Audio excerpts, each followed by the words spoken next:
सुरासुरा सेवित पाद पंकजा करे विराजत कमनीय पुस्तका विधेश्च पत्नी कमलासन प्रिया सरस्वती नृत्य तो वाची में सदा वसुदेव सुतं देव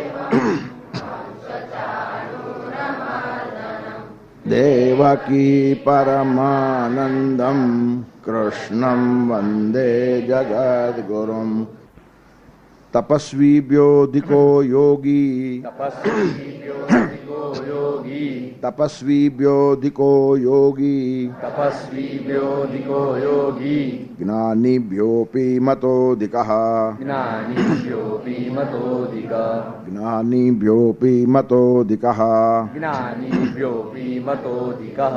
कर्मिभ्यश्चाधिको योगी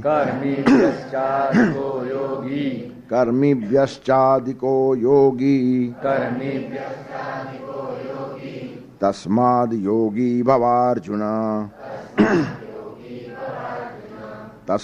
योगी भवार्जुन योगिनामपि सर्वेषां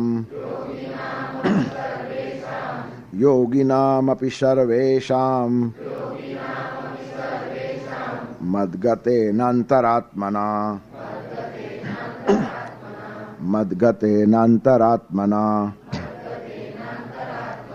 श्रद्धावान् भजते यो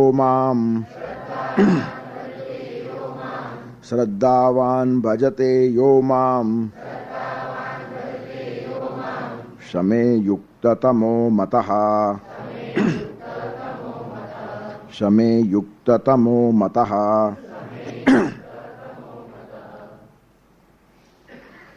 छठो अध्याय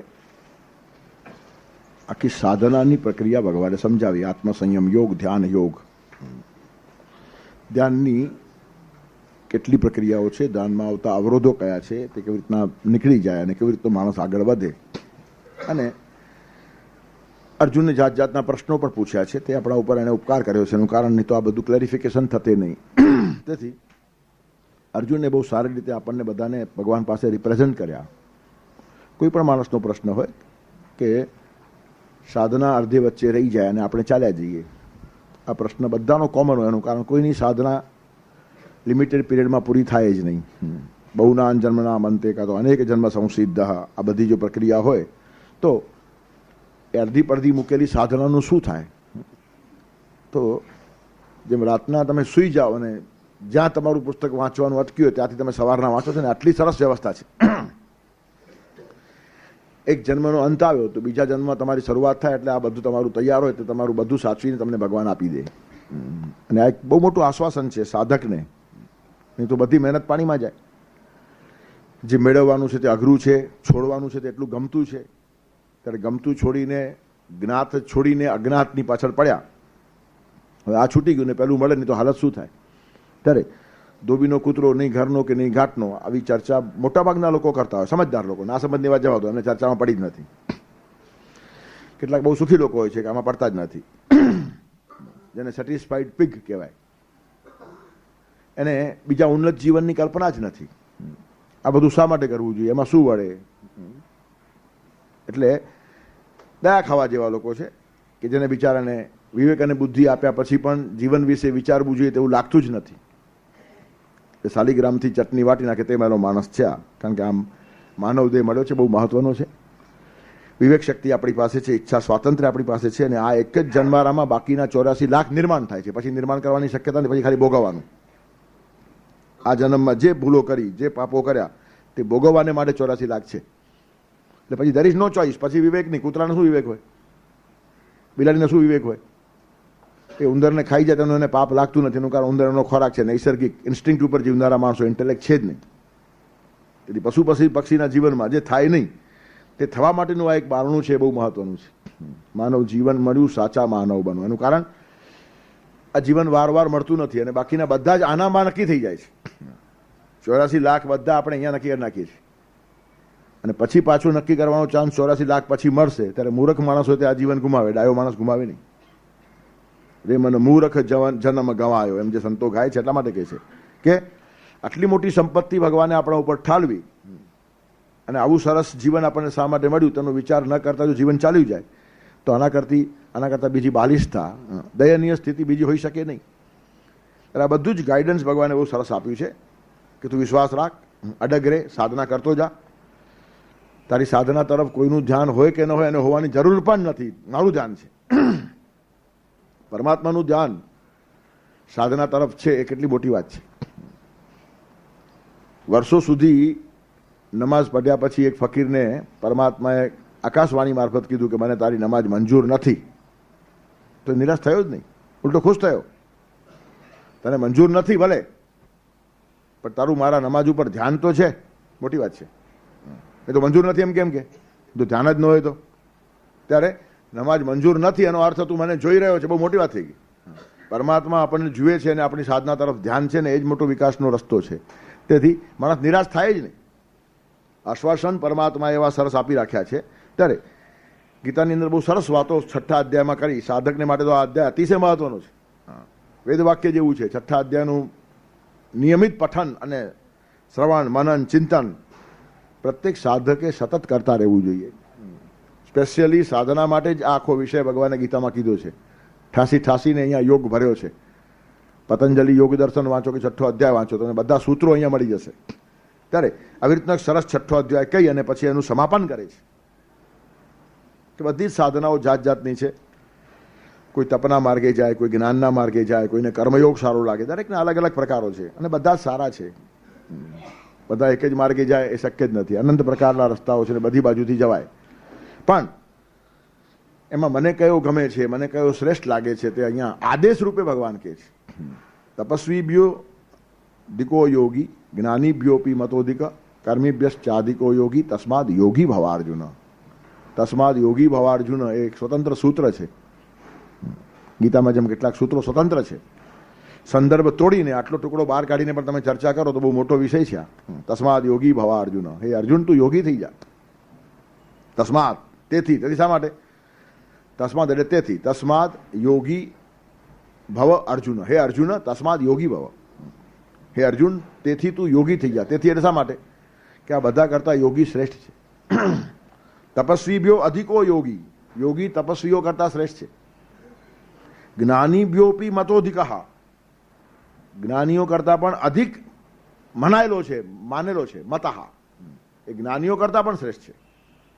કર્મીભ્યશ્ચાધિકો યોગી. જે કર્મ કરનારા લોકો એના કરતા પણ યોગી શ્રેષ્ઠ છે. એટલે હવે ટૂંકમાં તને કહું બધો સાર. તસ્માદ યોગી ભવ અર્જુન. માથાકૂટ મૂક અને યોગી થઈ જા. હવે મજા અહીંયા જ છે. લડવું નથી ને ભાગી જવું એમ તો અર્જુન કે જ છે, તો યોગી થવા તૈયાર જ છે. તો શું ભગવાને અર્જુનને મનગમતી વાત કરી? નહીં. આપણે જે સમજીએ છીએ તે યોગી હોતો જ નથી. તસ્માદ યોગી ભવા અર્જુન એમ કહીને બહુ મોટી વાત ભગવાને કીધી છે. તપસ્વી કરતા યોગી શ્રેષ્ઠ છે. એનું કારણ શું છે? તપશ્ચર્યા છે ને એ બહાર દેખાય અને યોગ દેખાતો નથી. સૌથી વધારે ખબર પડવો અઘરો માણસ હોય તો યોગી છે. તપસ્વીઓ ખબર પડે, જ્ઞાનીઓ ખબર પડે, કર્મ કરનારાઓ ખબર પડે, યોગી ખબર ન પડે. અંતર સાધના. અને જે ખબર ન પડે તે બહુ જ મહત્વનું. આખા મકાનમાં મહત્વનો ભાગ કયો? પાયો, શિખર નહીં. પાયો છે ને બહુ મહત્વનો છે. પાયો કાઢી નાખો પછી મકાન રહે ખરું? તેથી ન દેખાય તેને ઓળખી લેવું અઘરામાં અઘરું છે. તેથી યોગી સમાજમાં કોઈ દિવસ ઓળખાય જ નહીં. આ બધા ઓળખાય કારણ કે એમની બહિર સાધના છે. તપસ્વી માણસ ઓળખાય. એનું કારણ એ અનેક પ્રકારના કષ્ટ સહન કરે છે. 5, 25, 50, 100, 200 ઉપવાસ માણસ કરે તો આખા સમાજ દેખાય કે ન દેખાય? પછી એમાં સ્પર્ધા પણ થાય. અને 200 કર્યા તો હું 250 કરું, પેલો કે હું 300 કરું. કોનું નામ ગિનિસ બુકમાં આવે? જો વાત ક્યાં ચાલી ગઈ? Rat race. આ લખપતિ થયો તો હું કરોડપતિ થાઉં, અને આ કરોડપતિ થયો તો હું અબજપતિ થાઉં. એટલે નેચર એક જ છે. હવે સ્પર્ધાના રસ્તાઓ જુદા જુદા ગોત્યા. તેથી એક ઉપવાસ કરનારો માણસ, કષ્ટ સહન કરનારો માણસ તરત આપણને દેખાય, ત્યારે યોગીની ખબર નહીં પડે. ત્યારે તપસ્વી શું કરે છે? ઘણું બધું સહન કરે છે, પણ એની સાધના છે ને તે બહારની સાધના છે. તેથી ઘણી વાર પછી એમાં પણ 2 ભાગ પાડવા પડે. બાહ્ય તપ અને અભ્યંતર તપ. એક બહારનું તપ અને બીજું અંદરનું તપ. એ અભ્યંતર તપ છે ને એ તમને યોગ તરફ લઈ જાય. બાહ્ય તપ એ ખાલી કસરત છે, એ ખાલી વ્યાયામ છે અને શરીરનું સ્વાસ્થ્ય જાળવવા માટે થોડે ઘણે અંશે ઉપયુક્ત છે.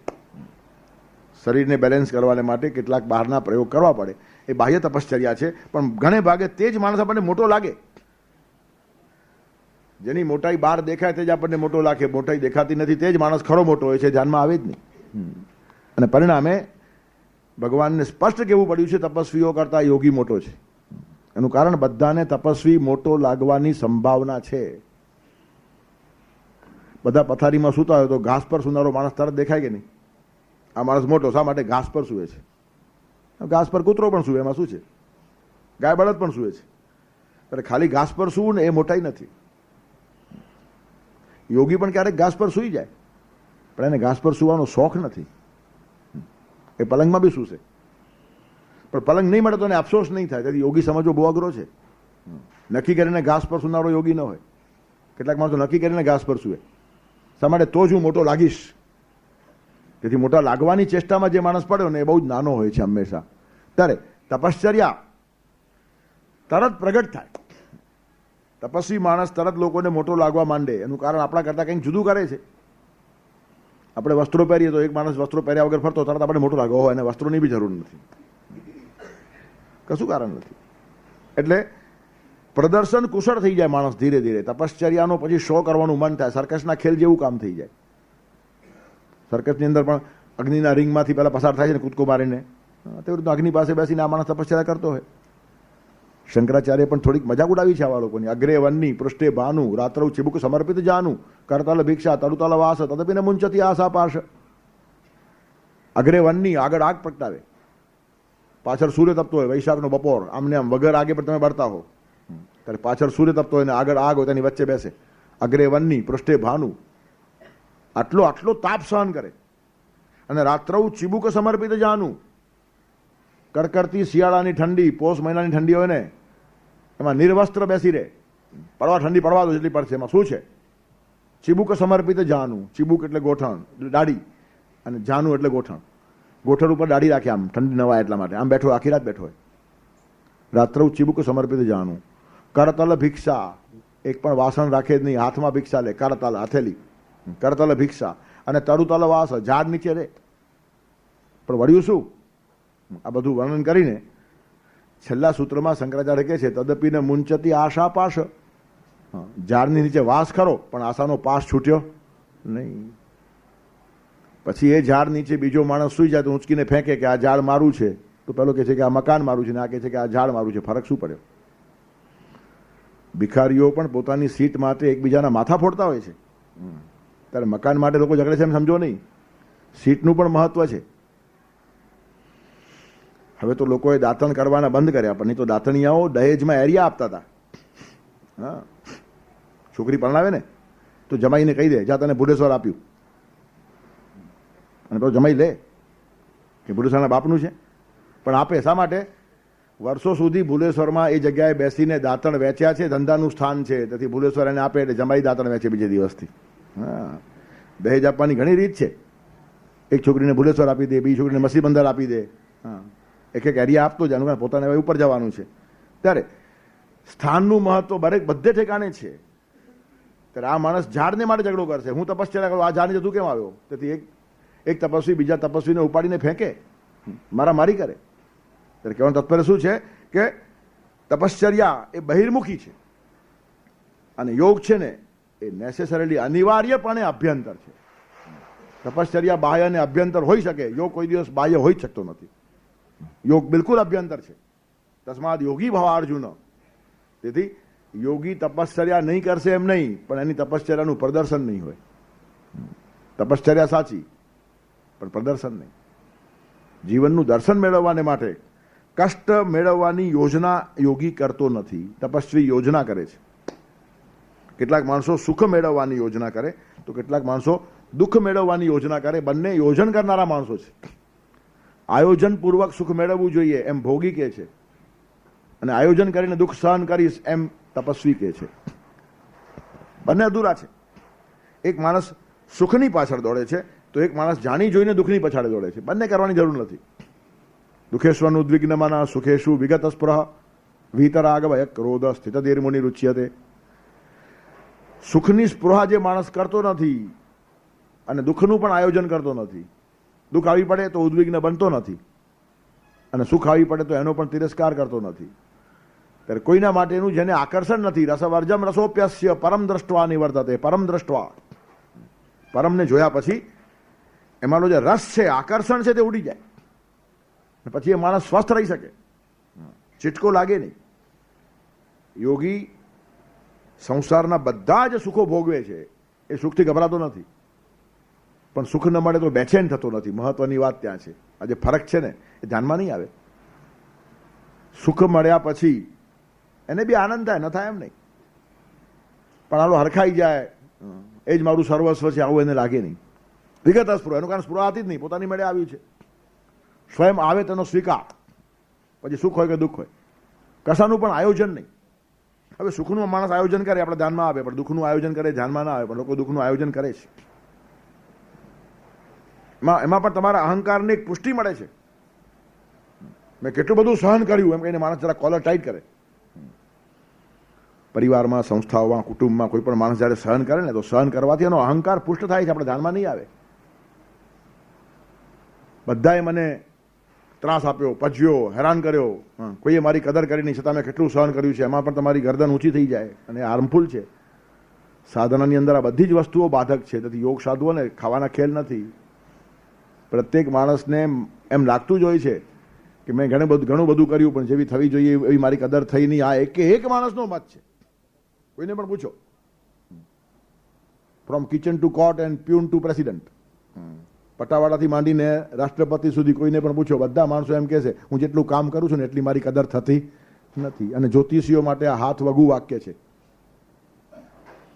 તમને કોઈનો હાથ જોતા ના આવડતો ને કેટલીક વાર તમારે સાચી જ કેવી હોય, તમે એનો હાથ પકડો ને કહો તમે બધા માટે ખૂબ ઘસાવો છો, પણ કોઈને તમારી કદર નથી, સામેનો માણસ ખુશ, આ જ્યોતિષ ખરો છે. એનું કારણ બધા આ વાત માનીને જ ચાલે છે.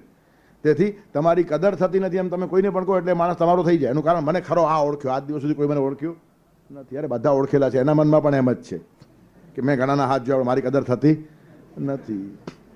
ત્યારે કહેવાનું તાત્પર્ય શું છે કે દુઃખનો પણ એક અહંકાર છે. મેં ઘણું બધું સહન કર્યું, તો દુઃખનું પણ કેટલાક માણસો આયોજન કરે. ઠંડીના દિવસોમાં આખી રાત પાણીમાં ઉભો રહ્યો, ખાવાના ખેલ છે કઈ? અહંકાર પુષ્ટ થયો છે. પથારીમાં કાંટા બિછાવીને સૂઈ ગયો છું. તેથી એક આત્મપીડનની મનોવૃત્તિ છે. સાયકોલોજીનો અભ્યાસ કરીને આ ધ્યાનમાં આવે. પરપીડનનો આનંદ લેનારા કેટલાક માણસો હોય છે અને આત્મપીડનનો આનંદ લેનારા કેટલાક માણસો હોય છે. પરપીડનનો જે આનંદ લે તેને સડિસ્ટ કહેવાય અને આત્મપીડનનો આનંદ લે એને મેસોચિસ્ટ કહેવાય. મેસોચ નામનો એક માણસ થયો. એ રાતના પોતાની જાતને જો હન્ટરથી મારે નહીં તો એને ઊંઘ આવે નહીં. 10-20 હન્ટર ફટકારે ને પછી સુઈ જાય. અને એમાં ઊંઘ ના આવે ને તો પથારીમાં થોડા કાંટા બી થાય, પછી ઘસઘસાટ સુઈ જાય. એટલે પીડા થાય તો જ કેટલાક માણસોને ચેન પડે, આવી એક મનોવૃત્તિ હોય છે, આપણે ધ્યાનમાં નહીં આવે. આત્મપીડન અને પરપીડન બંને પ્રકારો છે. ઘણી વાર તમારો દુશ્મન સામે આવે ને તો એનું માથું ભીતમાં પછાડીને તમે વેર વાળો છો, અને સ્વજન સામે આવે ને તો પોતાનું માથું ભીતમાં પછાડીને એને દુઃખી કરો છો. દુઃખી કરવાના બે રસ્તાઓ છે. બહારનો માણસ, દૂરનો માણસ હોય તો એનું માથું પછાડો છો, અને તમારા ઉપર આત્યંતિક પ્રેમ છે, એને ત્રાસ આપવો હોય ને તો તમે તમારું માથું પછાડો છો. એનું કારણ તમારું માથું પછડાશે, એનાથી સહન થશે નહીં. ત્યારે પરપીડન, આત્મપીડન એ બધા પ્રકારો છે. તેમ તપશ્ચર્યા એક આત્મપીડનનો પ્રકાર છે. જો એની પછવાડેનો ભાવ ખોવાઈ જાય તો પોતાની જાતને પીડા આપવાની, અને તરત ધ્યાનમાં આવે. સીધો સાદો રસ્તા ઉપર ચાલનારો માણસ ધ્યાનમાં ના આવે, પણ રસ્તામાં ઉભો રહીને એક માણસ પોતાની જાતને જો હન્ટર મારે તો 50-100 માણસો તરત ભેગા થઈ જાય જોવાને માટે. ઘણી વાર આપણે એવા ખેલ જોઈએ છીએ. ચાબુકની નામ સટાક પોતાને મારતો હોય, એમાં એનો અહમ પુષ્ટ થાય છે. એનું કારણ 100-200 માણસો મને જુએ. તેથી અંતરતમ જે ભાવના છે ને તે આ જ છે. કોઈના પાસે જેવી મોટર નથી એવી મોટર મારી પાસે, લોકો મને જુએ. કોઈના પાસે જેવું મકાન નથી એવું મારું મકાન, લોકો મને જુએ. તેમ કોઈ હન્ટર નથી મારતો ને હું મને હન્ટર મારું છું તો લોકો મને જુએ. તેથી પ્રસિદ્ધિની કામનામાંથી માણસ ગમે એટલો નીચે ઉતરી જાય. ઘટમ બિંદ્યાત પટમ છિંદ્યાત કૃત્વા રાસબરોહણમ યેન કેન પ્રકારેણ પ્રસિદ્ધ પુરુષો ભવે. તપશ્ચર્યાના ઘણા બધા પ્રકારો પ્રસિદ્ધિ માટે જ હોય છે. ઘટમ બિંદ્યાત, ગળો ફોડી નાખો. પટમ બિંદ્યાત, વસ્ત્રો ફાડવા લાગો. આ બધા પ્રસિદ્ધ થવાના રસ્તાઓ છે, સહેલા રસ્તાઓ. તમારા માથા ઉપર દૂધનો ગળો હોય, બરાબર ચોકની વચ્ચે 100-200 માણસોની ગીરદી હોય, તેમાં ગળો ફેંકો અને ફોડી નાખો. તરત લોકોને સહાનુભૂતિ ઊભી થશે. ભલે તમારું 10 લીટર દૂધ ગયું, પણ આવતીકાલથી તમે નીકળશો ચોકમાં જ્યારે કહેશે આ પેલો માણસ જેનો ગળો ફૂટ્યો હતો ને કાલે, દૂધ ગયા પછી તમે ફેમસ થઈ ગયા. ફેમસ થવાનો એક રસ્તો છે. 10 લીટર દૂધમાં પ્રસિદ્ધિ મોંઘી નથી. ત્યારે 150-200 રૂપિયાનું નુકસાન થયું, પણ તમે જ્યારથી પસાર થાવ ત્યારે તમારા ગળાને અને દૂધને લોકો યાદ કરશે, બિચારાનું દૂધ ગઈકાલે ઢોળાઈ ગયું હતું. એટલે આ બધા સહેલા રસ્તાઓ છે. પોતે સહન કરે, પણ શા માટે? થોડી ફેમ મળે, થોડી કીર્તિ મળે. પટમ બિંદ્યાત, બજારમાં ઉભા રહીને પોતાના જ વસ્ત્રો ફાડવા લાગો. તરત જાહેર આખા મુલુંડમાં હવે ખસક્યું છે. કેમ? કપડાં પોતાના જ ફાડે છે. ને પાગલ તરીકે પણ પ્રસિદ્ધિ મળી જાય. કાં તો ગધેડા ઉપર સવારી કરીને આખા ગામમાં ફરો, જુઓ ફેમસ. બીજી કઈ મહેનત નહીં પડે. હા, ઘોડા ઉપર ઘણા ફરતા હોય, પણ ગધેડા ઉપર જો આખો રાઉન્ડ મારી આવે મુલુંડના એક રોડ ઉપર, તો મુલુંડનો એક માણસ ન ઓળખે એવું બને જ નહીં. કયો? આ ગધેડા વાળો. હા, તેથી ગટમ બિંદ્યાત પટમ છિંદ્યાત કૃત્વા રાસબરોહણમ યેન કેન પ્રકારેણ પ્રસિદ્ધ પુરુષો ભવેત. ગમે તે રીતે પ્રસિદ્ધિ મેળવવાને માટે માણસ જાત જાતની તપશ્ચર્યા કરતો હોય, દુઃખનું પણ આયોજન કરે. પોતાનું દૂધ ઢોળી નાખે, પોતાના વસ્ત્રો ફાડી નાખે, ગધેડા ઉપર જરૂર પડે તો ત્યાં બેસી જાય, પણ તમે મને ઓળખો. તેથી બહિર પ્રસિદ્ધિની પછવાડે પડનારો માણસ તપશ્ચર્યાના બાહ્ય સ્વરૂપને મહત્વ આપે છે, અભ્યંતર તપ કેળવાતું નથી. તેથી ગીતાકાર જે યોગીને મહત્વનો ગણે છે એટલા માટે ગણે છે. કદાચ તપશ્ચર્યા પહેલા કરતા વધારે પણ કરતો હશે, પણ દેખાય નહીં. જેની તપશ્ચર્યા દેખાતી નથી એનું નામ યોગી, અને જેની તપશ્ચર્યા છુપી રહેતી નથી એનું નામ તપસ્વી. તપસ્વી કરતા યોગી શ્રેષ્ઠ છે. તપ કરતા કરતા માણસે યોગ તરફ જવાનું છે. યોગી પાસે તપશ્ચર્યા નથી એમ નહીં, પણ એની તપશ્ચર્યાનું પ્રદર્શન નથી. તેથી યોગી ખબર ના પડે. ઘણું સહન કરતો હોય, પણ હું સહન કરું છું દેખાડે નહીં. સહનશીલતાનું પણ પ્રદર્શન ન હોવું જોઈએ, તો એ અહંકારનો અને પ્રતિષ્ઠાનો વિષય બની જાય, અને પરિણામે સાધનામાં રૂકાવટ આપણે જ ઊભી કરીએ છીએ. બીજો શું આપણને પજવે? ઉદ્ધરે આત્મનાત્માનમ 6ઠ્ઠા અધ્યાયમાં બધી વાતો બહુ સ્પષ્ટ કીધી છે. આપણે જ આપણા નડતર છીએ, બીજું કોઈ આપણને નડતું નથી. આપણો જ અહંકાર, આપણી જ પ્રદર્શન કુશળતા, આપણો જ દંભ, આપણી જ ખોટાઈ, આપણું અસત્ય ઠેક ઠેકાણે આપણને નડતું હોય છે. તેથી યોગ સાધના કરવી હશે તો આ બધી વાતોથી આગળ થઈ જવું જોઈએ. તપસ્વી માણસ દુઃખોનું આયોજન કરે છે, જેમ ભોગી માણસ સુખનું આયોજન કરે છે. એક માણસ ખાતો જ જાય, ખાતો જ જાય, ખાતો જ જાય, ભોગવતો જ જાય, ને એક માણસ ત્યાગ કરતો નથી ખાતો. આવું નહીં હોવું જોઈએ. ખાધું પણ કરવું, પણ એનો જે રસ છે, એની જે આસક્તિ છે, રાગ છે, એનાથી બહાર નીકળતા આવડવું જોઈએ. ઢોકળા એ માણસ પ્રેમથી ખાય, ન ખાય એમ નહીં. ઢોકળા ઝેર છે, ઢોકળા ખરાબ છે, આવું ઠરાવવાનું કશું કારણ નથી. પણ હમણાં 2 મહિના થયા ઢોકળા મળ્યા નથી, આવું નહીં થવું જોઈએ. મનમાં એ વાત જે ઊભી થઈ ને, એનો અર્થ તમે ઢોકળા નહીં ખાધા, ઢોકળાએ તમને ખાધા. તમે મોટરમાં બેસો એનો વાંધો નહીં, પણ મોટર ન હોય તો તમે ઊંચા નીચા થઈ જાવ તો ના ચાલે.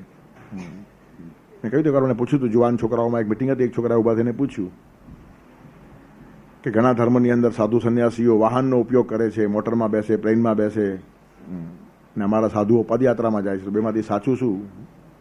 એ સવાલ નથી. એ બહારનું રૂપ છે. પગે ચાલવું એ પણ બહારનું રૂપ છે, અને મોટરમાં બેસવું એ પણ બહારનું રૂપ છે. અંદર શું છે તે મહત્વનું છે. સાધુ મોટરમાં બેસે એનો વાંધો જ નથી, પણ મોટર સાધુમાં નહીં બેસવી જોઈએ. જે દિવસે મોટર બેસી ગયા સાધુમાં ત્યારે ખલાસ. અને સાધુઓનું આવું થાય છે. એક વખત મોટરનો ઉપયોગ સાધુ કરવા લાગ્યો તો પછી 1 માઇલ પણ પગે ચાલીને જતો નથી એવા સાધુઓ મેં જોયા છે. જે 100-200 માઇલ ચાલી નાખતા હતા તે સાધુઓ એકવાર મોટર વાપરવા લાગ્યા ને પછી હાથ દઈને બેઠા, કેમ મોટર નથી, કેમ જવાય? તો પછી આ 25 વર્ષ પગે ચાલે તેનું શું? એટલે શું થાય છે? મોટર આપણામાં ઘૂસી જાય છે, તે નહીં ઘૂસવી જોઈએ. તેનું ધ્યાન યોગીને છે. એટલે મોટરથી ભાગતો પણ નથી, મોટરથી કંટાળતો પણ નથી, અને મોટર માટે જીભ ચાટતો બેસતો પણ નથી. પાણીમાં નાવ તરે તો વાંધો નહીં, નાવમાં પાણી નહીં આવવું જોઈએ. નાવ પાણીમાં તરવી જ જોઈએ, પણ પાણી નાવમાં ઘૂસે તો માણસ ડૂબે. તેમ ભોગો બધા જ ભલે ભોગવો, પણ ભોગની આસક્તિ લાગી કે તમારે જીવન નાવ પણ ડૂબે, ત્યારે તરે કયો માણસ જે ભોગવી શકે છે અને છતાં અલિપ્ત રહી શકે છે. ત્યારે કેટલાક માણસો ભોગવવાનું આયોજન કરે, સુખોનું આયોજન કરે, અને કેટલાક માણસો ન ભોગવવાનું આયોજન કરે. દુઃખોનું આયોજન કરનારા માણસો છે, સિસ્ટમેટિકલી આયોજન કરે કે આ અમારે સહન કરવું છે, પણ બંનેમાં શું થાય છે? અહમ પુષ્ટિ જ થાય છે. વધારે વસ્તુ મેળવીને એક માણસનો અહમ પુષ્ટ થાય છે, તો વધારે વસ્તુઓ ત્યાગીને એક માણસનો અહંકાર પુષ્ટ થાય છે. તેથી ત્યાગનો પણ ત્યાગ જ્યારે થઈ જાય ને ત્યારે ખરું સમર્પણ થાય. મેં ત્યાગ કર્યો, મેં ત્યાગ કર્યો એમ તમે 10 વર્ષ સુધી કયા કરતા હો, એનો અર્થ તમે ત્યાગ કર્યો જ નથી, હજી પકડી બેઠા છો. તમે કોઈ વસ્તુનો ત્યાગ કર્યો હશે તો એ ત્યાગ કર્યો છે એ વાત જ્યારે ભૂલી જાઓ ને ત્યારે ખરો ત્યાગ થયો કહેવાય. પણ આપણે 15 વર્ષ સુધી ગાયા જ કરીએ, મેં ત્યાગ કર્યો, મેં ત્યાગ કર્યો, મેં ત્યાગ કર્યો, એનો અર્થ એ હજી તમારા હાથમાં છે જ. 50,000 રૂપિયા 25 વર્ષ પહેલા આપ્યા અને આજ દિવસ સુધી કયા કરતા, એનો અર્થ હજી આપ્યા નથી, હજી મનમાં તો પડ્યા, ભલે અપાઈ ગયા ભલે, પણ હજી કયા જ કરો છો? 50,000 મેં એને આપ્યા હતા, 50,000 મેં એને આપ્યા હતા, 50,000 મેં એને, 50,000 હજી છટકેલા છે, ગયા નહીં. એટલે આપીને પણ અપાયા નથી. ત્યારે કહેવાનું તાત્પર્ય શું છે કે બાહ્ય પ્રદર્શન કુશળતા, એમાંથી થતી અહમ પુષ્ટિ, એ બધું સાધનામાં બાધક છે. ત્યારે તપસ્વી માણસ ઘણો બધો તપ કરે છે અને બહુ સહેલું છે. અગ્નિ ઉપર ચાલવું અઘરું નથી, પ્રેક્ટિસથી માણસ ચાલે. કાંટામાં સૂવું પણ અઘરું નથી. આપણા શરીરમાં કેટલાક પોઈન્ટ ભગવાન એવા રાખેલા છે, આપણી પીઠ ઉપર તમે જોશો તો 25થી પણ વધારે પોઈન્ટ્સ એવા મળશે કે જ્યાં કાંટો લગાડો તમને ખબર નહીં પડે ક્યાં લાગ્યો છે. ત્યારે આવા કેટલાક સ્થાનો છે અને એ સ્થાનનો જે માણસ અભ્યાસ કરે તે એ જ રીતે કાંટા ગોઠવીને બરાબર એના પર સૂઈ જાય અને કાંઈ થાય નહીં. ત્યારે કહેવાનું તાત્પર્ય શું છે? પ્રેક્ટિસને અભ્યાસથી આ બધી વાતો થાય છે. તપો નામ દ્વંદ્વ સહનમ, દ્વંદ્વ સહન, સુખ દુઃખો સહન કરવા, એનું નામ તપ. પણ એની પછવાડી અંદરની જે ભાવના છે ને એ બહુ મહત્વની છે. ઠંડા પાણીથી નાહવું એ તપ ખરું, પણ શા માટે નાવ છો એ મહત્વનું છે. એની પછવાડીનો ભાવ જો ક્લિયર નહીં હોય તો માછલી સૌથી વધારે મોટી તપસ્વી છે. એનું કારણ 24 કલાક નાયા જ કરે, પાણીમાં જ છે. ત્યારે તપશ્ચર્યા એ જો ખાલી બાહ્ય ક્રિયા હતે તો માછલી જેવો તપસ્વી બીજો કોઈ નહીં. ઘાસ પાંદડા ખાવા, કંદમૂળ ખાવા એ તપશ્ચર્યા હોય તો બકરો સૌથી વધારે તપસ્વી, એનું કારણ પાંદડા જ ખાય છે આખો દિવસ. ત્યારે બકરો તપસ્વી થઈ જાય, માછલી તપસ્વી થઈ જાય. ખાલી આંખ મીચીને ધ્યાન કરતા બેસવું એ તપશ્ચર્યા હોય તો બગલા બધા જ તપસ્વી છે. બગલો આંખ મીચીને જ બેસે છે. અને બગલાની જેમ જે માણસો આંખ મીચતા હશે એના માટે પછી એક શબ્દ નિર્માણ થયો, બગ ભગત. ભગત ખરો પણ કેવો? બગ ભગત. એનું કારણ અંદર કંઈ પરિવર્તન થતું નથી, ખાલી બહારથી જ આંખ મીચાય છે. ત્યારે બહારની વાતો બહુ મહત્વની નથી, અંદરના મનનું પરિવર્તન છે અને યોગ તે સાધે છે. તસ્માદ યોગી ભવા અર્જુન. આંખ ફોડી નાખવી એ રૂપથી બચવાનો ઉપાય નથી. સુંદર સ્ત્રીનું રૂપ જોયા પછી કોઈ માણસ પોતાની આંખ ફોડી નાખે તો એ અધૂરી સાધના છે, જેને વિકાસ કરવાનો બાકી છે. એનું કારણ બંધ આંખે પણ સ્ત્રીને જોઈ શકાય છે અને મનમાં સ્ત્રી ઊભી કરી શકાય છે. તમે કોઈ પણ તમારી મનગમતી સ્ત્રીને આંખમાં બંધ કરીને અંદર જોઈ શકો નહીં. મનમાં તાકાત છે, મન નિર્માણ કરે છે. તેથી બાહ્ય આંખ એને તમારા મનનો સાથ ન હોય ને તો સામે ઉભેલી સ્ત્રીને પણ તમે જોઈ શકતા નથી. અને મન જો તમારું રસથી કેળવાયું હશે ને જોવા માંગતું હશે તો સામે સ્ત્રી ન હોય તો પણ તમે આખી સ્ત્રી ઊભી કરી શકો છો. ત્યારે કહેવાનું તાત્પર્ય શું છે કે માણસના મનનો આખો સવાલ છે.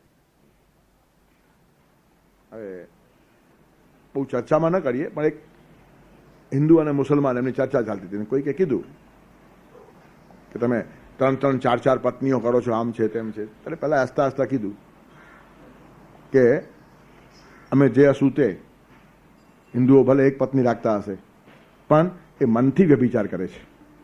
બહુ મોટો આકરો પ્રહાર હતો, એમાં સચ્ચાઈ કેટલી ભગવાન જાણે. પણ મનથી પણ વ્યભિચાર થઈ શકે છે. વ્યભિચારને માટે કેવળ તનની જરૂર હોય છે એવું નહીં. અને એટલે શાસ્ત્રકારો કહે છે કે મન ગયા તો જાને દો, મત જાને દો શરીર. મન જશે તો પાપ થશે, શરીર જશે તો ગુનો થશે, સમાજની વ્યવસ્થા ખોરવાશે. ત્યારે મન અને શરીર બંને અલગ છે. મન જાય તો પણ શરીર ન જાય અને શરીર જાય તો પણ મન ન જાય.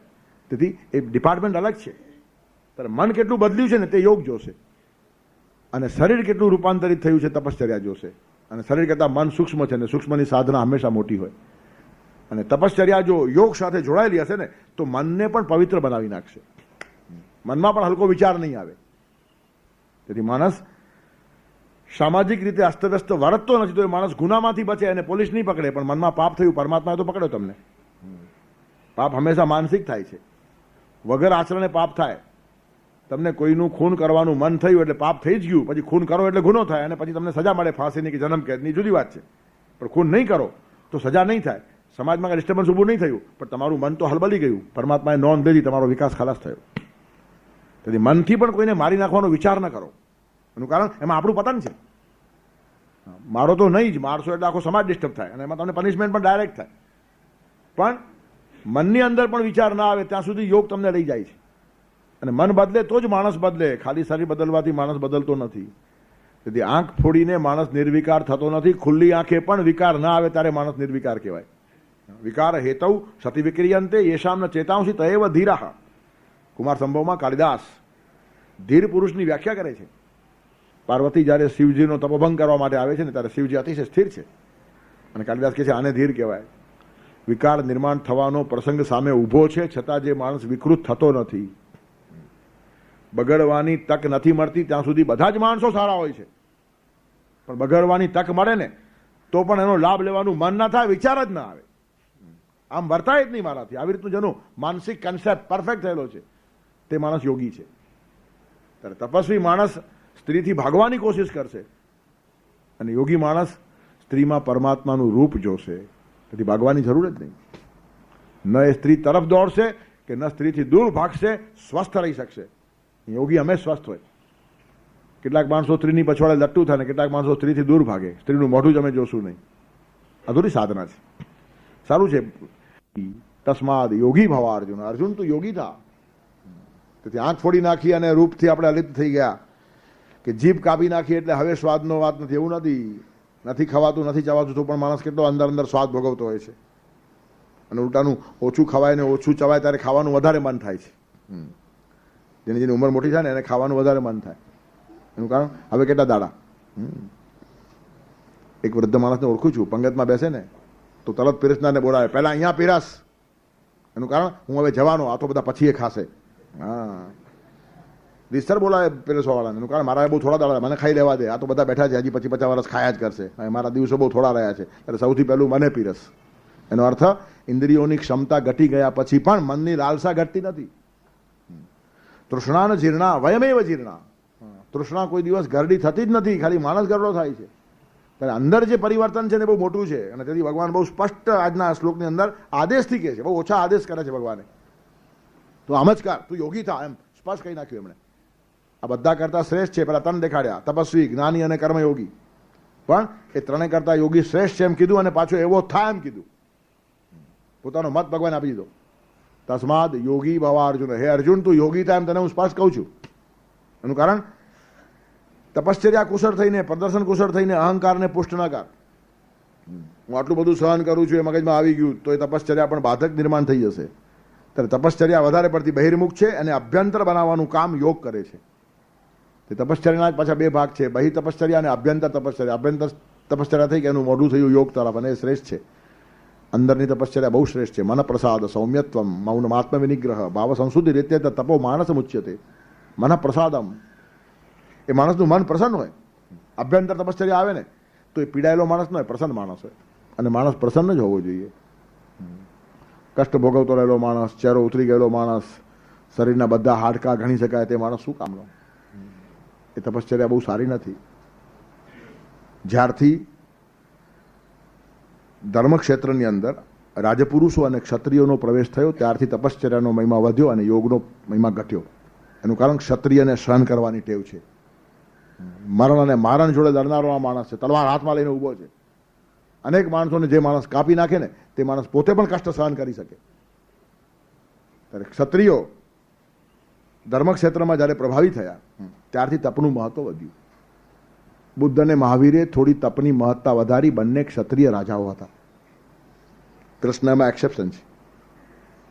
એ યોગ તરફ ગયેલો મહાપુરુષ છે. જેથી બધા જ ભોગો એને ભોગવ્યા છે. કસાથી એ ભાગ્યો નથી, બિલકુલ ભાગ્યો નથી. અને છતાં કસામાં લેપાયમાન થયો નથી. અનંત ગોપીઓ જોડે રહીને જે માણસ અખંડ બ્રહ્મચારી છે, અનેક ભોગો ભોગવીને પણ જે માણસ અતિશય નિર્લેપ છે, ત્યારે જીવનની અંદર તપશ્ચર્યાનું મહત્વ વધી જાય, સહન કરવાનું મહત્વ વધી જાય. ક્ષત્રિયો હંમેશા સહન કરવા ટેવાયેલા હોય છે. એક કાળે તપોવનની અંદર યોગનો મહિમા હતો અને તપોવનો બહુ સુખી અને સમૃદ્ધ હતા. તપોવન દુઃખી નહીં હતા.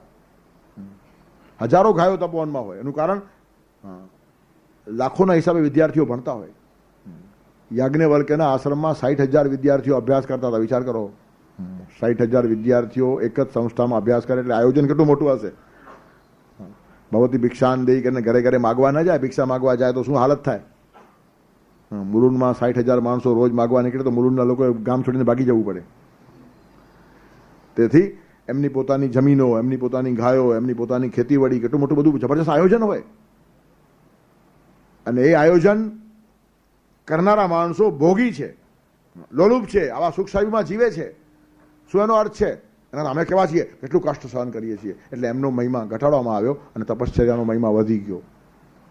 જે ભોગવે છે તે માણસ હંમેશા નાનો લાગે અને ભોગ છોડે છે તે માણસ મોટો લાગે. આ આપણું એક સામાન્ય ગણિત છે, એટલે ખોટું ગણિત છે. ભોગવનારો માણસ પણ બહુ મોટો હોઈ શકે અને છોડનારો માણસ બહુ નાનો હોઈ શકે.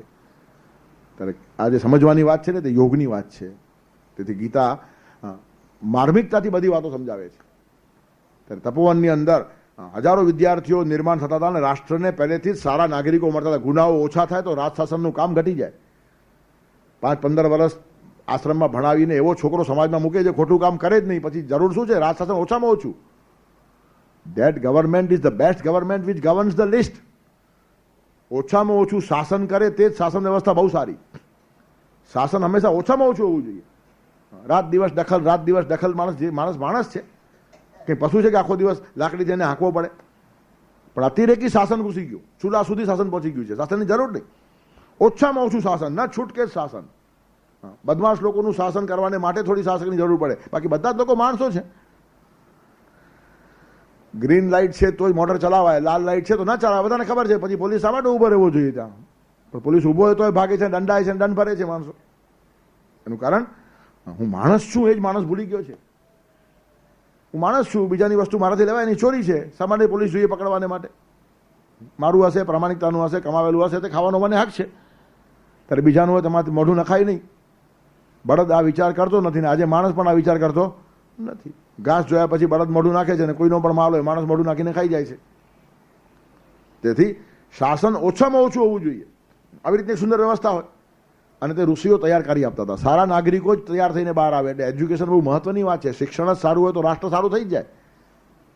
જે છોકરાઓ જે આજે સ્કૂલ કોલેજોમાં ભણે છે એ જ છોકરાઓ આવતીકાલે મોટા થવાના છે. તેથી કોઈ પણ કાર્ડને બદલતા 10 વર્ષથી વધારે વાર લાગે નહીં. આજે તોફાન કરનારા બધા જ માણસો 10 વર્ષમાં ખલાસ થઈ જવાના છે.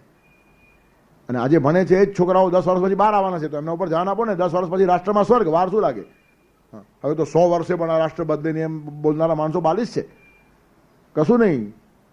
શિક્ષણ ઉપર પ્રામાણિક ધ્યાન અપાય એટલે આ છોકરો જેવો બહાર પડશે કે મફતનું ખાય જ નહીં, ચોરી કરે જ નહીં, હરામખોરી કરે જ નહીં, અસ્તવ્યસ્ત જીવે જ નહીં. આવું પાવરફુલ શિક્ષણ જો મળે તો શાસનનું કામ ઘટી જાય. પછી સ્ખલનના 2-5% કેસો એના ઉપર શાસન કરવું પડે, બાકી 90% સમાજ સારો જ હોવો જોઈએ. આવી રીતની સુંદર વ્યવસ્થા આ લોકો કરતા હતા. પણ એમનું મહત્વ ઘટાડવામાં આવ્યું. એનું કારણ એ તો ગાયો રાખે છે, એ તો ખેતીવાડીઓ કરે છે, એની પાસે જમીન છે, એની પાસે ઠાઠમાટ છે. કાંઈ ઠાઠમાટની પડી પણ ના હોય એને. પડ્યો તો ખોટો, પાછો એ બી પડ્યો. ત્યારે કહેવાનું તાત્પર્ય શું છે? આ બહુ સૂક્ષ્મ રેખા છે, ધ્યાનમાં નહીં આવે. ભોગવે છે તે મોટો કે છોડે છે તે મોટો, અંદર શું છે તે નક્કી કરો, એના પરથી મોટો માણસ નક્કી થાય. ઘણા ભોગવનારા પણ લંપટ હોય છે અને ઘણા છોડનારા પણ અહંકારી હોય છે. ત્યારે ભોગી માણસ લંપટ ન બને ને છોડનારો અહંકારી ન બને ત્યારે તે યોગી બન્યો કહેવાય. તસ્માદ યોગી ભવ અર્જુન. તેથી યોગી શબ્દ ભગવાને બહુ મહત્વપૂર્ણ અહીંયા કીધો છે અને અર્જુનને આદેશ કર્યો છે. ત્યારે સુખનું પણ આયોજન નહીં, દુઃખનું પણ આયોજન નહીં. જે આવશે તે સ્વીકારી લેવાની તૈયારી અને એમાં મસ્ત રહેવાનું. આ યોગની કલ્પના છે. જે કામ પોતાને મળ્યું તે કુશળતાથી કરતો જાય. યોગ કર્મ શું કૌશલમ. ત્યારે તપસ્વી બ્યોધિકો યોગી, જ્ઞાની બ્યોપી મતોધિક. જ્ઞાની કરતા પણ યોગી શ્રેષ્ઠ છે.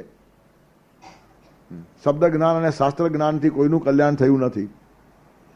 શંકરાચાર્ય એની પણ મજાક ઉડાવે છે. શબ્દ જાલમ મહારણ્યમ ચિત્ત ભ્રમણ કારણમ. શબ્દનું જંગલ એ તો મહારણ્ય છે, ભલભલાનું ચિત્ત ભમી જાય. શાસ્ત્ર વાસના પણ છેવટે છોડવી જોઈએ. પુત્ર વાસના, લોક વાસના, શાસ્ત્ર વાસના, બધી વાસનાઓ છોડવા જેવી છે. પુત્ર વાસના સારી નથી. એનું કારણ પુત્રથી જ સદગતિ મળવાની હોય તો શંકરાચાર્યને સદગતિ મળે જ નહીં. છોકરો હતો જ નહીં એમને. અને પુત્રથી જ સદગતિ મળવાની હોય તો બધા જ કૂતરાઓને મુક્તિ મળવી જોઈએ. કારણ 8-8, 10-10 ભેગા જન્મે છે. તેથી પુત્ર વાસનામાંથી મુક્ત થવું જોઈએ, લોક વાસનામાંથી મુક્ત થવું જોઈએ. લોકો મને સારા કે વાત ખોટી છે એનું મહત્વ જ નથી. લોકો મારા માટે શું કહે છે એનો એક નવો પૈસો મહત્વ નથી. પરમાત્મા મારા માટે શું કહે છે એ મહત્વનું છે, અને હું કેવો છું તે મને ખબર છે એ મહત્વનું છે. બે જ વાતો મહત્વની છે. ઈશ્વરનું સર્ટિફિકેટ અને આત્મ પ્રતીતિ, એના સિવાય બધી વાતો ભ્રાંતિ છે. તેથી જે માણસો શાસ્ત્ર વાસનામાં ફસાય છે ને તે પાંડિત્યનું પ્રદર્શન કરે છે. શબ્દોમાં માણસ ખોવાઈ જાય, ભમી જાય. શબ્દોમાંથી કોઈ દિવસ સત્ય મળે નહીં. જૂના કાળની અંદર ઘણા પુરુષો એક કરતા વધારે પત્નીઓ રાખતા, બે ને પરણે, ત્રણ ને પરણે. પછી એક ગામમાં નક્કી થયું કે આ તો બધું ખોટું કહેવાય. કોઈને બે પત્ની મળે ને કોઈને એક પણ ન મળે, આવું કેમ ચાલે? ઘણા માણસો એમને એમ રહી ગયેલા. ત્યાં લોકોએ ક્રાંતિ શરૂ કરી કે જેની પાસે બે હોય તેની એક લઈ જ લેવાની, સવાલ જ નથી. અને મોરચો નીકળ્યો ખરા. જનતા જનાર્દન આખો જ્યારે સમાજ વિફરે ને ત્યારે કોઈ વસ્તુમાં રૂકાવટ ના આવે. તો એ ગામના સરપંચની જ બે પત્નીઓ હતી. સરપંચ કંઈ બહાર ગયેલો, આ ગયા ને એક પત્ની ઉપાડી સરઘસમાં લઈને ચાલ્યા ગામમાંથી. આ નમૂનો પહેલો કે આવું બધું જ કરવાના છે, ઠીક ઠેકાણે અમે આ કરવાના છે. આ સ્ત્રીને નમૂના તરીકે રાખીને ફરવા લાગ્યા. એટલા પેલો બિચારો બહારથી આવ્યો, ઘેર ગયો તો એક પત્ની હાજર ને એકની દોડતો દોડતો ગયો અને આ બધા નેતાઓને પગે પડ્યો કે ભાઈ તમે મને અન્યાય કરો છો, મને અન્યાય કરો છો. કે નહીં, હવે નક્કી થઈ ગયું છે, અન્યાય બને નહીં, હવે આ જ થવાનું છે ઠેક ઠેકાણે. એનું કારણ કોઈને મળે નહીં અને કોઈને બે પત્ની ત્રણ પત્ની આવું ચાલે જ નહીં. બધાને એક એક તો કમસે કમ મળવી જ જોઈએ. આના માટે અમે લોકોએ મોરચો ઉપાડ્યો છે, ઝંડો ઉપાડ્યો છે અને આ જ થવું જોઈએ. એટલે મારી વાત તો સાંભળો, મને અન્યાય થયો છે. અન્યાય બન્યાય કંઈ નહીં, અમે કંઈ સાંભળવા તૈયાર નથી. પછી બહુ જ્યારે પહેલાં એ વિનંતીઓ કરી કે મારી વાત તો સાંભળો, જે કરવું હોય તો કરો, હું શું કહું છું એ તો સાંભળો. મને અન્યાય થયો છે. તો શું અન્યાય થયો છે? તું બહુ રડતો હોય ને પીગળતો હોય તો ઠીક છે, તને પાછી આપી દઈએ પત્ની, બીજું શું કરીએ? અમારે તો બધે આ જ કરવું છે. પણ તારી પત્નીમાં એવું કંઈ લાગતું નથી કે બીજો કોઈ બી એને લેશે. તને જોઈએ તો પાછી આપી દઈએ. પેલો તમે મારી વાત સમજતા નથી. મને બહુ મોટો અન્યાય થયો છે. તમે એક પત્નીને ઉપાડી ગયા અને બીજી રહી ગઈ તો એને દુઃખ નહીં થાય? ત્યારે હું જે કહું છું તે આ કહું છું, મને અન્યાય થયો છે કે એક પત્નીને ન્યાય મળે, તમે એને ઉપાડી ગયા અને બીજી એમને એમ રહી ગઈ તો એને એમ થશે ને કે મને કોઈ ઉપાડી નહીં. ત્યારે એ પણ ઉપાડી જાવ તો મને ન્યાય મળે. હવે મને અન્યાય થયો છે એમ માણસ બોલતો હતો. લોકો એમાં સમજતા હતા કે પત્ની ઉપાડી ગયા એનો અન્યાય છે, આ કે છે પહેલાં રાખી ગયા તે અન્યાય છે. હવે જો શબ્દોના કેવા અર્થ થાય. અન્યાય શબ્દ એકનો એક છે, પણ આના મનમાં ભાવ જુદો ને આના મનમાં ભાવ જુદો. લોકોને એમ લાગ્યું કે એની પત્ની ઉપાડી છે માટે અન્યાય કે છે, આ કે છે બીજી નથી ઉપાડી એથી અન્યાય થયો છે. તેથી શાસ્ત્રોના શબ્દોમાંથી આવું ઘણું નીકળે, પકડાય જ નહીં. કહેનાર શું કહેતો હોય અને સાંભળનાર શું સાંભળતો હોય. તેથી કોઈ દિવસ શાસ્ત્રો વાંચીને જ્ઞાન થાય નહીં. શાસ્ત્રોમાં તમે તે જ વાંચો છો જે તમારી પોતાની અનુભૂતિ છે. ત્યારે જ્યાં સુધી માણસ જીવવાનો પ્રયત્ન નહીં કરે ત્યાં સાચું જ્ઞાન નહીં આવે. પોથી પઢી પઢી જગમુવા પંડિત હુआ ન કોઈ, ઢાઈ અક્ષર પ્રેમ કે પઢે સો પંડિત હોય. અનુભૂતિ અને આત્મ પ્રતીતિ મોટી વાત છે અને તે યોગીને હોય છે, જ્ઞાનીને નહીં.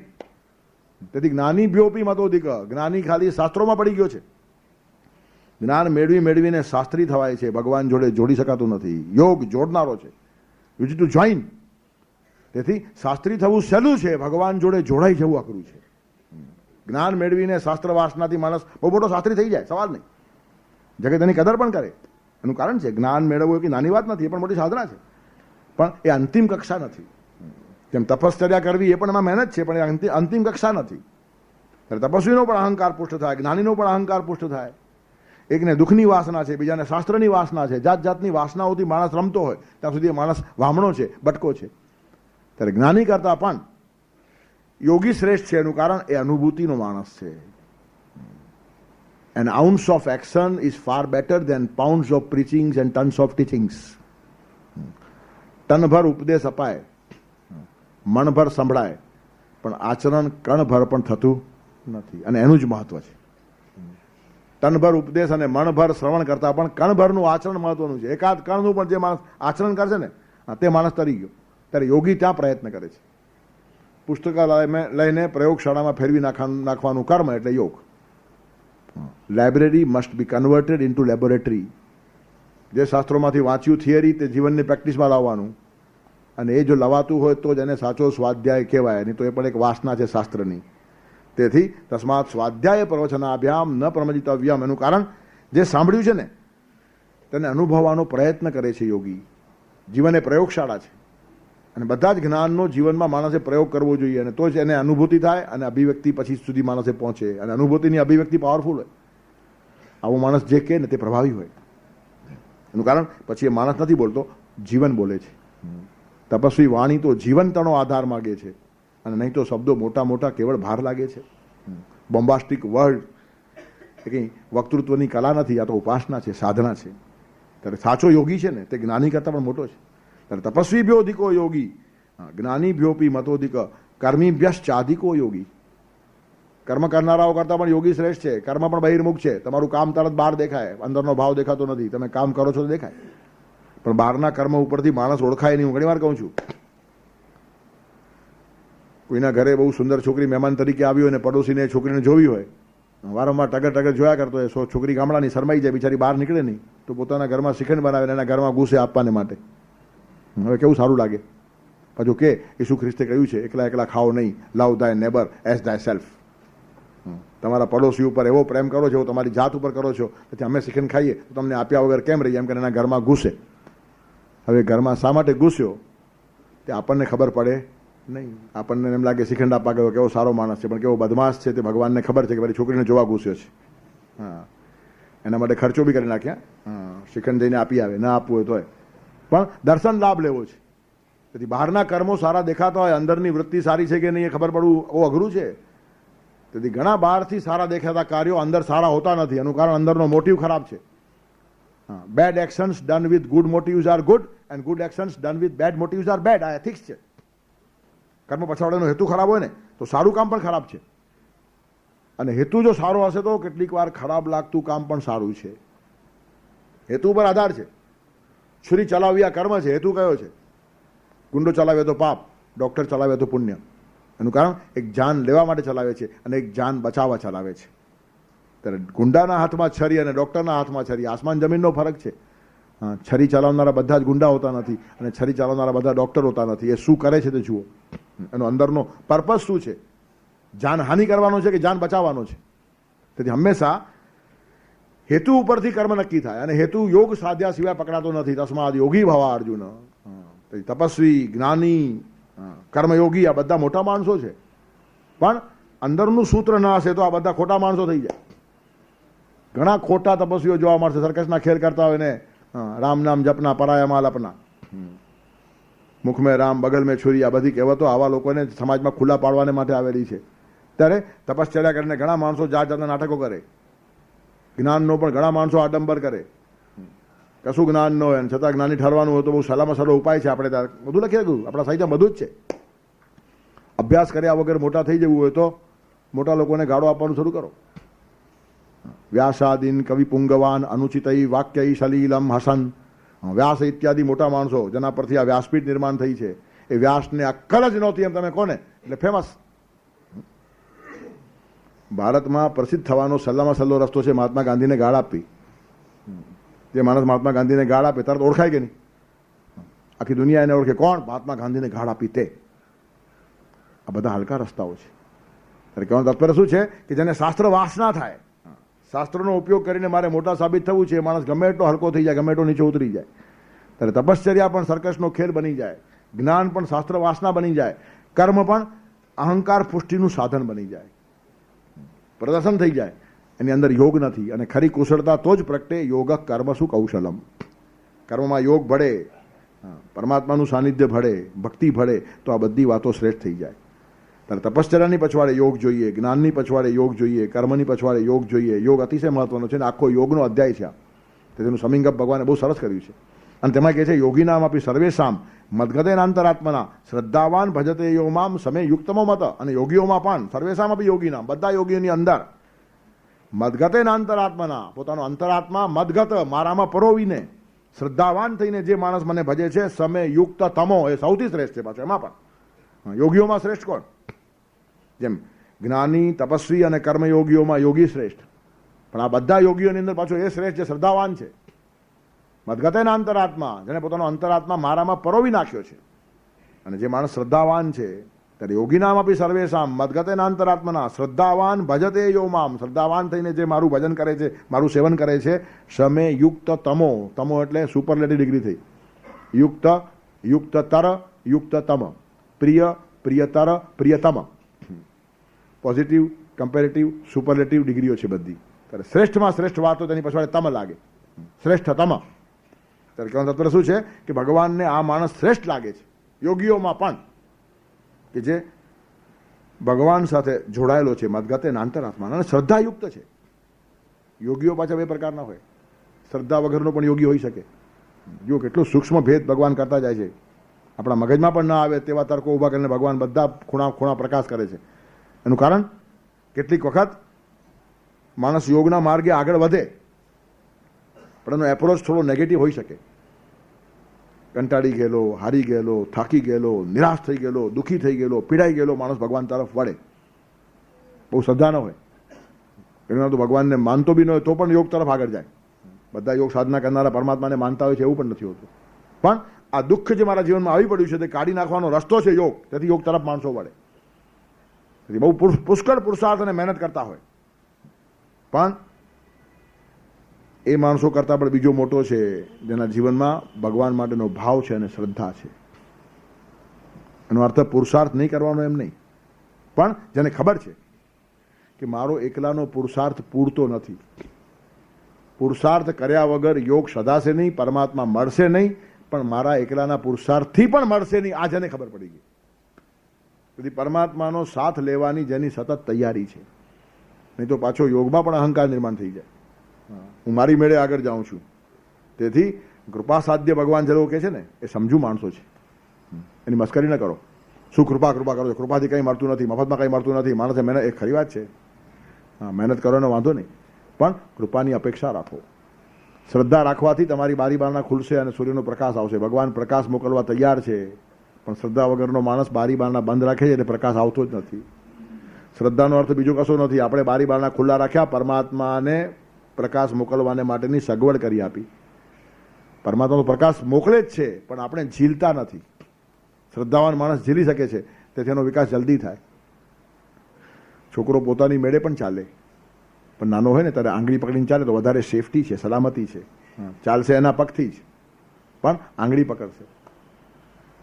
ઘણીવાર નાના છોકરાઓ આંગળી પકડવા તૈયાર આમને આમ દોડે, ગામડામાં ચાલી જાય, શહેરમાં ભટકાઈ જાય, રિક્ષા આવે, સાયકલ આવે, બસ આવે, ટ્રેન આવે, ત્યારે છોકરાઓને રસ્તામાં ફેરવવા ખાવાનો ખેલ નથી. વર્ષ 2 વર્ષનું બચ્ચું હોય, એને હોશ હોય પોતાની મેળે જ ચાલુ, તો એને ગાર્ડનમાં ચલાવી શકાય. પણ રસ્તા ઉપર ચાલતો હોય ને તો આંગળી પકડવામાં સેફટી છે. તેમ જગતમાં ઘણો ટ્રાફિક છે, ભગવાનની આંગળી પકડવામાં સેફટી છે. તેથી ચાલવાનું છે આપણા પગે જ, પણ છતાં પરમાત્માની આંગળી પકડવાની છે. ધ્યાનમાં જેને આવી ગયું ને તે શ્રદ્ધાવાન ભજતે યો મામ શમેયુક્ત તમોમથ, એટલે એની પડવાની દાસ્તી ગઈ. પરમાત્માની આંગળી પકડે, બાપાની આંગળી પકડે તો છોકરાનો એક્સિડન્ટ ના થાય. પછી મોટો થઈ ગયા પછી પોતાની મેળે ચાલશે, પણ એ પછી પોતે પરમાત્મા જેવો થઈ જાય, પછી પરમાત્મા એનામાં ઉતરી આવે, એટલે પછી એને પરમાત્મા બે રહેતા જ નથી. પણ જ્યાં સુધી એટલી મેચ્યોરિટી ના આવે ત્યાં સુધી આંગળી પકડીને ચાલવામાં બહુ મોટી સલામતી છે. ત્યારે શ્રદ્ધાવાન ભજતે યો મામ સમયયુક્ત મોમતા, શ્રદ્ધાવાન માણસના બારી બારણા ખુલ્લા છે, પ્રકાશને આવવાની જગા છે, હવાને આવવાની જગા છે, તાજગીને આવવાની જગા છે. અને જે માણસ શ્રદ્ધાવાન નથી એને બારી બારણા બંધ કર્યા, ન પ્રકાશ આવે, ન હવા આવે, ન તાજગી આવે, અને એ માણસ ઊંધાઈ જાય. ત્યારે શ્રદ્ધાનો બીજો કશો અર્થ નથી. મારા પુરુષાર્થ વગર કશું મળશે નહીં, અને મારા એકલાના પુરુષાર્થથી પણ કશું મળશે નહીં. અને એ જ ગજેન્દ્ર મોક્ષની કથા છે ભાગવતની અંદર. હા, ખૂબ ધમ પછાડા કર્યા પછી એને ભગવાનને પુકાર્યા છે. કશું કર્યા વગર ભગવાનને પુકારો તો આળસુ માણસને મદદ કરવા ભગવાન આવતા જ નથી, એમ વેદમાં લખ્યું છે. ઋતે શ્રાંત છે અને સખ્યાએ દેવા, શ્રાંત થાક્યા વગર ભગવાન મદદ કરે જ નહીં. ત્યારે મહેનત કરીને થાકવું જોઈએ અને પછી પરમાત્માને બોલાવવા જોઈએ. ત્યારે મારે મારી સાધના કરવી છે, મારે યોગ સાધવો છે. હું મહેનત નહીં કરું તો કંઈ થાય નહીં. ભગવાન કહે છે ઉદરે જ આત્મનાત્માનમ, પણ મારા એકલાની મહેનતથી પણ થાય નહીં એ વાત સમજી રાખો. પછી અહંકારને જગા જ નહીં. હું એકલો કરી જ શકતો નથી, એની કૃપા ઉતરે તો જ થાય છે. પછી અહંકાર આવ્યો જ ક્યાં? તમે એકલા કરી શકો છો તો અહંકાર આવે, પણ તમને એના સાથની જરૂર છે. તેથી એ જ માણસ, જે માણસ ધ્યાન રાખે ને તે ખરો શ્રદ્ધાવાન માણસ છે. ત્યારે પરમાત્માનું descending grace of God, ascending human efforts and descending grace of God બંને ભેગા થવા જોઈએ, અને એ સાધનામાં મહત્વનું છે. તો જ યોગ સધાય. ત્યારે મદગતેના અંતરાત્માના, જેને પોતાનો આત્મા મારામાં સ્થિર કર્યો છે, જે શ્રદ્ધાવાન છે, બારી બારણા ખુલ્લા રાખ્યા છે, તે યોગી સૌથી વધારે યુક્તતમ છે. અને આવી રીતનો ધ્યાનનો, યોગનો, આત્મસંયમનો અધ્યાય પૂરો કર્યા પછી ભગવાન ભક્તિના પવિત્ર ઓરડામાં પ્રવેશે છે. ગીતાના જે પ્રધાન વિષયો છે બધે જ ભેળસેળ છે, બધે ઠેકાણે કર્મ જ્ઞાન ભક્તિ જોવા જ મળશે, પણ મોટા મોટા વિભાગ પાડીએ તો પહેલા 6 અધ્યાયમાં કર્મયોગ છે, પછીના 6 અધ્યાયમાં ભક્તિ યોગ છે અને છેલ્લા 6 અધ્યાયમાં જ્ઞાન યોગ છે. તો હવે ભક્તિયોગનો પવિત્ર ઓરડો શરૂ થાય છે. તેના એક શ્લોકનું આપણે પારાયણ કરી રાખશું. એક શ્લોકના પારાયણનો અર્થ એ છે કે આપણો સ્વાધ્યાય ચાલુ છે અને હવે આપણું સમર વેકેશન જે પડે છે એક રવિવાર આપણે વહેલું પાડીએ છીએ. આવતા રવિવારે પૂરું કરવું હતું, પણ એક આયોજન બીજું એવું છે. તો તે ઠેકાણે જવાથી આપણો વચ્ચે ક્રમ તૂટતો નથી, ખાલી એક રવિવાર સળંગ વધી જાય છે. વચમાં તોડીને જવું તો જરા આપણને એમ બી થાય તો કે એવું બધું રાખવાની જરૂર નહીં, પરમાત્મા જેમ કરે એમ થવા દેવું, એ જ ખરી વાત છે. અમે નિયમિત રવિવાર જાળવીએ છીએ, એ બી એક અહંકાર છે. એ બી અહંકાર જતો જ કરવા જેવો છે. એનું કારણ એની મસ્તી આવે, અરે ભાઈ કોલર ટાઈટ, આટલા વર્ષો થયા પણ એક પણ રવિવાર પડ્યો નહીં, એના કરતાં વચ્ચે વચ્ચે પાડવા કંઈ વાંધો નહીં. જ્યારે ભગવાન કહેતા યોગી થા મદગતે નાંતરાત્મના, તો પછી એ બી શું કામ અહંકાર પુષ્ટ થવા દેવાનો? સાત્વિક વૃત્તિનો બી અહંકાર છે. ત્યારે યોગાનુયોગ અત્યારે એવો સદાયો છે કે વેકેશન આપણું શરૂ જ થાય છે. ત્યારે હવેના શ્લોકનું જે પાલન કરી રાખશું તે 15મી જૂન માટે કરી રાખશું. સ્કૂલો કોલેજો ખુલે ત્યાર પછીનો જે રવિવાર હોય છે તે વાર આપણે લઈએ છીએ. તો 15મી જૂને પાછા આવશું ને નીચેના શ્લોકમાં ભગવાન શું કહે છે તેનું ચિંતન કરશું. શ્રી ભગવાન વાચ મય્યા શક્તમના પાર્થ યોગમ યુંજન્મદાશ્રયઃ અસંશયમ સમગ્રમ મામ યથા જ્ઞાસ્યસી તત્શૃણુ વસુદેવસુતં દેવં કંસચાણૂરમર્દનમ દેવકી પરમાનંદમ કૃષ્ણં વંદે જગદ્ગુરુમ ગુરુર્બ્રહ્મા ગુરુર્વિષ્ણુ ગુરુર્દેવો મહેશ્વરઃ ગુરુઃ સાક્ષાત પરબ્રહ્મ તસ્મૈ શ્રી ગુરવે નમઃ.